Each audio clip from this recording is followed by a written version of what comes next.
vou falar sobre uma norma de orientação clínica que, segundo ouviram, estaria ou está retirada, isto é, não vai ser posta, ela estava em discussão, já estava nesta altura até já próxima do fim dessa mesma discussão, mas convém dizer porque é que ela foi retirada. Não foi retirada porque tivesse alguma coisa de muito má, foi retirada porque a norma da terapia farmacológica da depressão, que vão ouvir logo a seguir pela doutora Sofia, tem tudo o que esta tem sobre os antidepressivos. E não é muito aceitável que uma norma de orientação clínica seja só sobre fármacos. Fez-se sobre estes antidepressivos, também já se fez sobre os ansiolíticos e também se fez sobre os antipsicóticos e provavelmente as três serão retiradas porque darão lugar às doenças que estes fármacos tratam. Fazendo este reparo, vou fazer ainda outro antes de iniciar. Uma norma de orientação clínica não é mais do que isso. Baseia-se, sem dúvida nenhuma, na robustez dos resultados de ensaios clínicos, de estudos científicos e na experiência de alguns especialistas nesta área. Depois, se é mais ou menos essa evidência, diz-se que é de tipo A ou de tipo C. Mas também sobre o grau de recomendação, que esta está diretamente relacionada com a relação risco-benefício da utilização de cada um dos tratamentos. E assim ela será mais elevada se for de grau 1 ou mais reduzido se for de grau 3. Dito isto, a norma existe e quem a seguir, de certeza absoluta, que será um bom médico, porque fará uma boa prática clínica. Mas se só a seguir, de certeza absoluta, que não vai ser um médico excepcional. As normas clínicas servem para alguns doentes, não servem para todos, e a arte da medicina é exatamente perceber que as normas clínicas servem para alguns doentes, mas não servem para todos. E para esses que não servem, a gente não as pode aplicar, ou não as deve aplicar. Dito isto, esta é a tal norma, como eu vos disse, que já estava em audição e que seria para aplicar já no dia 30 de março, não foi, mas há muitas das coisas que aqui se vai falar sobre esta norma que são importantes e que são para ser seguidas. Como eu vos disse e ressalvo, não é para ser seguido cegamente. Esta norma, este é o resumo da norma, a síntese da norma, tem as normas propriamente ditas, são cerca de 14, tem os critérios, cerca de 15, faz-se uma avaliação, a fundamentação e depois, mais adiante, veremos que esta mesma avaliação estava diretamente ligada com estes bilhetes de identidade. Estes bilhetes de identidade dos indicadores que serviam para que, a pouco e pouco, se fosse dando informações para a modificar naquilo que ela pode ter de errado. Vejamos então a primeira norma, a utilização de antidepressivos, em que é que está indicado principalmente? Nos episódios depressivos. E reparem que aqui se fala em moderados e graves. É importante porque temos já uma noção de que provavelmente, na maioria, se não em quase todos os casos de depressão leve, não se devem utilizar os fármacos. Vamos ver mais à frente que provavelmente há algumas exceções. E depois, há outro dado importante, é que são nessas depressões moderadas e graves, e nas crianças só deve ser utilizado a partir dos 8 anos, mesmo aí, só quando não responderam a 4 ou 6 sessões de terapêutica psicológica. E mesmo assim deve ser sempre associado esse fármaco à terapêutica psicoterápica. Nas perturbações obsessivo-compulsivas, que são um caso mais grave de algumas patologias, pode-se iniciar um pouco mais cedo, por volta dos 6 anos, e os fármacos aqui indicados são a clomipramina e a sertralina. É evidente que os antidepressivos são um tratamento de primeira linha para as perturbações também da ansiedade. E aqui eu chamo a atenção quando se diz que se gasta muitos antidepressivos e provavelmente não haverá tantas depressões quanto isso. O problema é que há muito mais perturbações de ansiedade do que há de perturbações depressivas. Na última no último inquérito feito da prevalência das doenças mentais em Portugal, verificou-se que, ao ano, a prevalência da depressão anda à roda dos 8%, 8,5%, e a prevalência das perturbações de ansiedade anda seguramente por volta dos 16%. E também se pode usar antidepressivos no tratamento da bulimia nervosa. É mais indicada é a fluoxetina.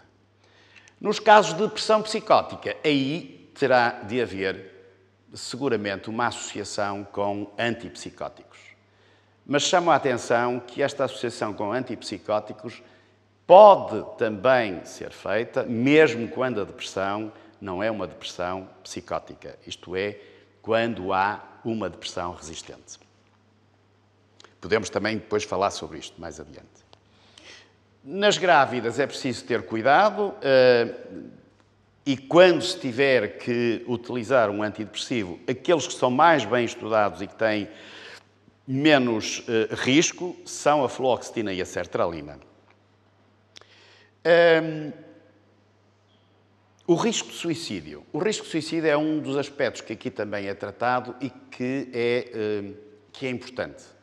E é importante porque houve durante algum tempo um grande alarido dizendo que não se podia dar antidepressivos porque os antidepressivos, principalmente em populações jovens, porque isso iria desencadear o suicídio. É evidente que se não tiver o cuidado clínico, aqui mais uma vez o que interessa é clínica e não só dar um fármaco, é que o problema é que os primeiros 8 dias, os primeiros 15 dias, em qualquer pessoa, o antidepressivo não tem uma ação sobre o núcleo do humor, mas muitas das vezes tem ação sobre a parte motora. E como provoca uma desinibição motora, com uma falta ainda de atuação ao nível do humor, é mais fácil uma pessoa suicidar. Por isso é que é preciso ter muito cuidado nesses primeiros 8 dias. A norma faz referência a isto. Depois que deve ser em monoterapia, isso é um dado que, enfim, dito aos psiquiatras, não é muito seguido por eles, porque usam sempre muito antidepressivo, muitos fármacos em associação, e que, mesmo depois de atingir a remissão, e isto é muito importante também, deve-se manter ainda o tratamento, mesmo que o indivíduo já esteja remitido, já esteja sem qualquer sintoma. Portanto, em muitas situações, o tratamento não deve ser inferior a 2 anos. Esta é um clássico slide que mostra estas fases do tratamento, desde a fase inicial, que é a parte aguda, tratamento agudo, até atingir a remissão. Isto pode demorar 6 a 12 semanas, mas depois deve-se manter a fase de continuação de tratamento por mais 4 ou 9 meses e depois, mesmo depois de já estar uma recuperação, deve manter-se por mais 1 ano.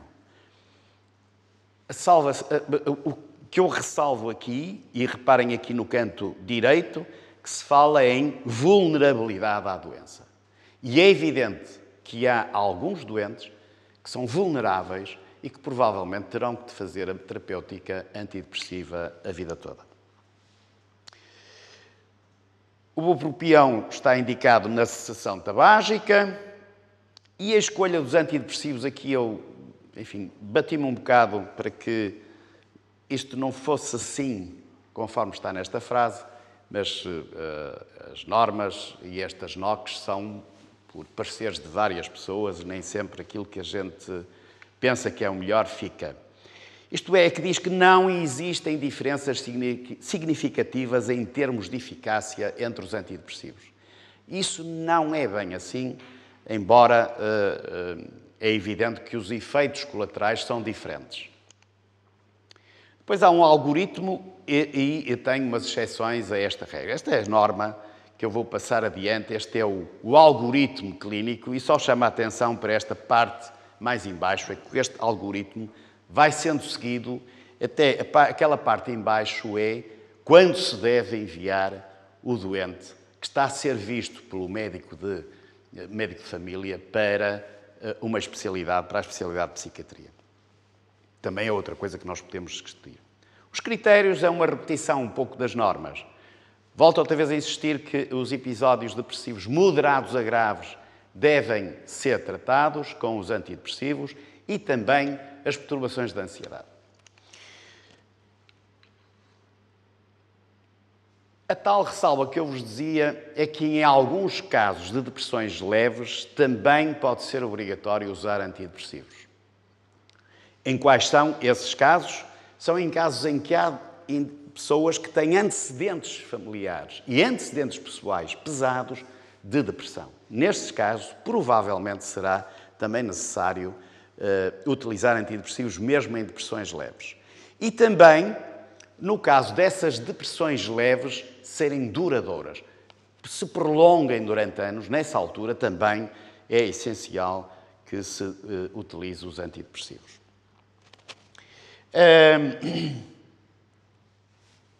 Devemos utilizar os antidepressivos nas doses que vêm estipulados pela casa farmacêutica. Em alguns deles devem ser subidos gradualmente as doses, noutros isso não é necessário. E volta aqui a falar-se de que não há evidência clínica ou científica para que se combine mais do que 2 antidepressivos. Nesta norma não se fala em que há evidência clínica que se deve, por vezes, e quando há resistência, juntar 2 antidepressivos. É isso que eu vos mostro neste estudo interessante, um estudo que foi publicado em 2010 e que mostra algo que não é muito habitual fazer-se. Este foi um único estudo, é evidente que foi um único estudo, é um estudo que é muito referenciado e que, o que é que diz? Diz que podemos utilizar 2 antidepressivos logo desde o início. E mostra o seguinte, mostra que quando se utiliza 2 antidepressivos logo desde o início, nós temos taxas de remissão que são o dobro de quando se utiliza só um. Claro que já me vão dizer, isto está perfeitamente contraindicado, porque nós falamos foi na monoterapia, e falamos sempre na monoterapia. Isto só vem demonstrar, isto é uma investigação que só vem demonstrar que quando nós estivermos com algum problema e quando um antidepressivo não funcionar, a utilização de 2 antidepressivos pode ter êxito. E neste caso, o que aconteceu é que quando se retirou um dos antidepressivos, de uma forma por dupla ocultação, qualquer um deles, o que havia era recaídas em cerca de 40%. Bem, isto também pode depois ser objeto de discussão. Nunca se deve fazer uma suspensão súbita por causa dos sintomas de descontinuação. É o que diz aqui, os sintomas de descontinuação são mais em alguns antidepressivos, por exemplo, são mais na amitriptilina, na imipramina, mais na paroxetina, na venlafaxina, menos nos outros, mas é sempre preciso ter sempre cuidado com este signo de descontinuação. E depois a avaliação que foi ou que deveria ser feita através de várias entidades. E provavelmente foram estas mesmas entidades que avaliaram e acharam que não devia esta norma seguir para a frente, porque a próxima já tem isto tudo. As fundamentações, volto outra vez a falar-se em os diferentes grupos de antidepressivos e diz que são todos iguais. Não é bem assim. E não é bem assim porquê? Porque eles têm estruturas químicas e mecanismos de ação diferentes. E é muito pouca a probabilidade de terem a mesma eficácia. Porquê? Porque também os doentes não são os mesmos. E aqui volta outra vez a ser a arte da medicina. Os doentes não são os mesmos, portanto, os mesmos fármacos não vão ter a mesma eficácia nos mesmos doentes. E a arte está em perceber, é por isso que eu vou apresentar aqui um slide a seguir, este é o quadro da classificação dos antidepressivos, o quadro do mecanismo de ação, mas eu vou-vos apresentar este e provavelmente depois ficaria por aqui, não me continuaria a falar mais. Porquê? Só para vos dizer o seguinte, a depressão, a doença depressiva, tem várias dimensões. E em alguns doentes predominam umas dimensões sobre as outras. Ora, se em alguns doentes nós temos uma dimensão que está mais relacionada com a serotonina e que está mais diretamente relacionada com a impulsividade, as obsessões, as compulsões e as fobias, este doente provavelmente vai beneficiar mais com fármacos que atuem sobre a serotonina. Mas o outro doente, que tem uma predominância dos sintomas ao nível da alerta, da vigilância e da energia, é mais dependente do déficit da noradrenalina. E haverá um outro doente que terá mais déficit no impulso, no drive, no prazer. E esse é mais sobre a dopamina. No conjunto, todos os doentes deprimidos têm uma coisa em comum. É o seu humor está diminuído, as emoções também estão embutidas, há uma diminuição da cognição. A junção de cada uma destas dimensões é que fará com que nós possamos distinguir um doente deprimido de outro doente deprimido e de outro doente deprimido. É por isso que eu não aceito que os antidepressivos são todos iguais e têm todos a mesma eficácia. Não têm. E a arte está exatamente em percebermos isso. Agora reparem, os SSRIs provavelmente têm uma eficácia muito grande em doentes deprimidos que têm uma predominância deste grupo de sintomas. A trazodona também está muito nesta linha. Os medicamentos que só atuam sobre a noradrenalina, a reboxetina, que é muito raro usar-se. Os medicamentos que atuam na noradrenalina e na serotonina. Nós teremos aqui um equilíbrio na atuação destes dois neurotransmissores. Por fim, também a mirtazepina e a mianserina, que atuam também na noradrenalina e na serotonina. Os inibidores da MAO reversíveis e de tipo A, como a moclobemida e o pirlindol, e um medicamento que atua só sobre a noradrenalina e, portanto, terá uma ação direta sobre o prazer. Por isso é que ele é muito bom na cessação tabágica. Porque a nicotina atua diretamente neste núcleo. E se com o bupropião nós conseguirmos fazer subir a dopamina, as pessoas têm muito menos necessidade de fumar. Depois há os antigos inibidores da MAO e os antidepressivos tricíclicos, que esses sim atuavam no conjunto dos três neurotransmissores, portanto, muito provavelmente, eles eram aqui, a sua eficácia era maior. O problema era a efetividade. Porque o que acontece é que estes fármacos tinham efeitos colaterais indesejáveis, graves, tóxicos e, por isso, é que foram paulatinamente abandonados, apesar de serem muito baratos. Mas ficavam caros. E, por fim, ultimamente também apareceu aqui um outro antidepressivo, a agomelatina, que atua também ao nível da serotonina, mas também da melatonina. Eu ficaria por aqui, não sei se já tenho os meus 20 minutos, e no fim nós certamente que vamos ter oportunidade de tocar nestes pontos que eu aqui deixo para a discussão. Muito obrigado.